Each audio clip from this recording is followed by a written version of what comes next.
Mr. President, 12 days ago, Equifax, one of the nation's largest credit reporting agencies, disclosed that hackers had breached its system and stolen highly personal information on nearly half of America. Social security numbers, birth dates, home addresses, phone numbers, even credit card numbers, all in the hands of criminals.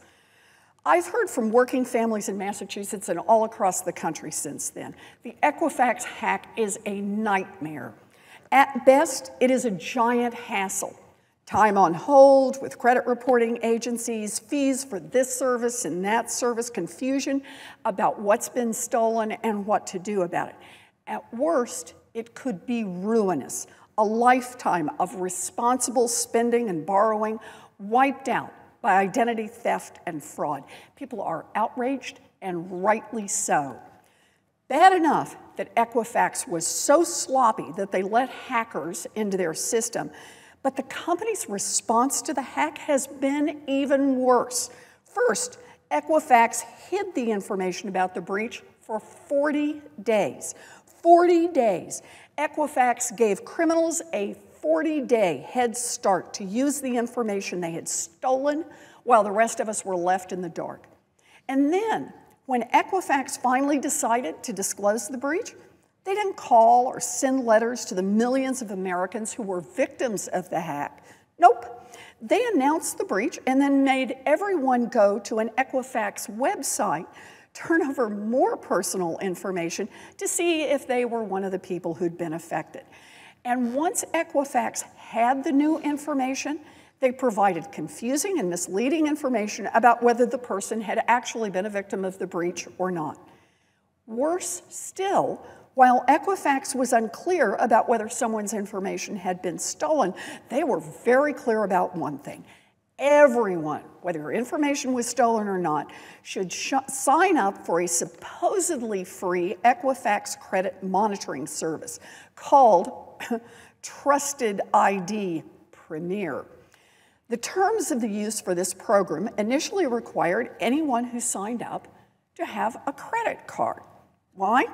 Because after the first year, Equifax could start automatically charging the credit card for the service if the customer hadn't already canceled it. You know, that's right. Equifax was trying to impose secret fees and profits off the back of their own system. But wait, it got even worse. To sign up for this credit monitoring service, Equifax at first forced consumers to give up their right to go to court and sue Equifax if they had any disputes about the product. Now, Equifax changed some of the terms after there was a lot of public pressure, but let me see if I can recap all this. After allowing hackers to steal personal information on as many as 143 million Americans, Equifax hid the breach from consumers for more than a month, failed to clearly inform people whether the information had been stolen, then tried to profit off the breach by tricking people into signing up for a costly credit monitoring product that also required them to give up their legal rights. Wow.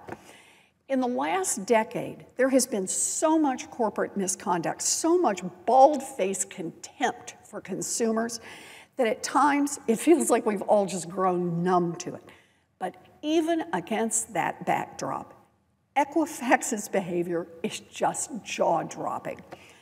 It is time for us to fight back. It is time for all of us to fight back. Democrats, Republicans, independents, libertarians, vegetarians, it doesn't matter. We have all been victims of Equifax's hack, or we know someone who has, and we all deserve better. And that's why I partnered with Senator Schatz and 10 of our colleagues to introduce the Freedom from Equifax Exploitation Act, or FREE Act, last Thursday. Our bill empowers consumers to take back control of their personal credit data.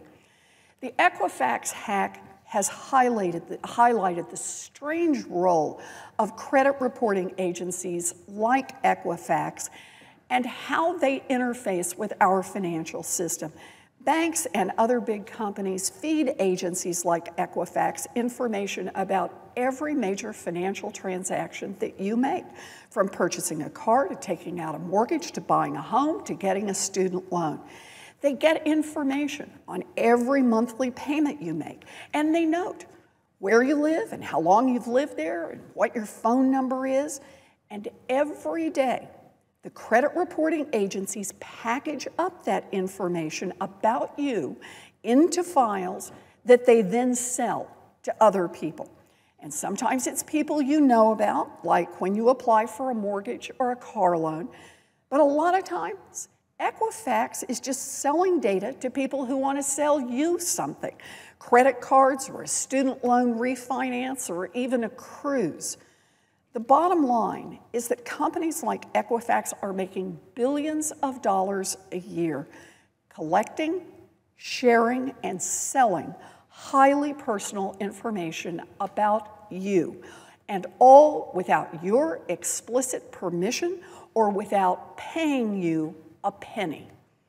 The FREE Act tries to level the playing field. First, it allows every consumer to freeze and unfreeze their credit file for free. If you freeze your credit file, no one can access it, and the credit reporting agency can't use it either. A freeze is kind of like a do not call list for your credit information, and it's about security. It means even after the Equifax hack, that thieves can't open credit cards or take out loans in your name, even if they have your personal information. But it's also an easy way to give you the power to decide who gets your information for any other reason. The basic idea is simple. Equifax doesn't pay you when they sell your data, and you shouldn't have to pay Equifax to keep them from selling it. Our bill says the same rules apply to all three credit reporting companies, and all three companies must refund your money if they charged you for a credit freeze in the aftermath of the Equifax breach. No one in this industry should profit from this hack. This bill doesn't fix all the problems in the credit reporting industry. It is only a first step. Congresswoman Maxine Waters, the top Democrat on the House Financial Services Committee, has been looking into the credit reporting industry for years, and she's introduced comprehensive legislation to reform the industry and empower consumers. And I think that the Senate ought to take a very close look at her bill. And I've also launched an investigation into the Equifax breach and the whole credit reporting industry. In the upcoming weeks, I will be gathering more information from Equifax, from the other credit reporting agencies, from federal regulators, and from legal experts. I'm going to keep fighting to make sure that credit reporting agencies can't exploit consumers and put their personal information at risk. This is a test for Congress. If we act quickly to protect American consumers, or are we going to cave in to firms like Equifax that have spent millions of dollars lobbying Congress for weaker rules? Which is it? The FREE Act is a simple but important response to the Equifax hack, and I hope my colleagues will join me to help pass this bill.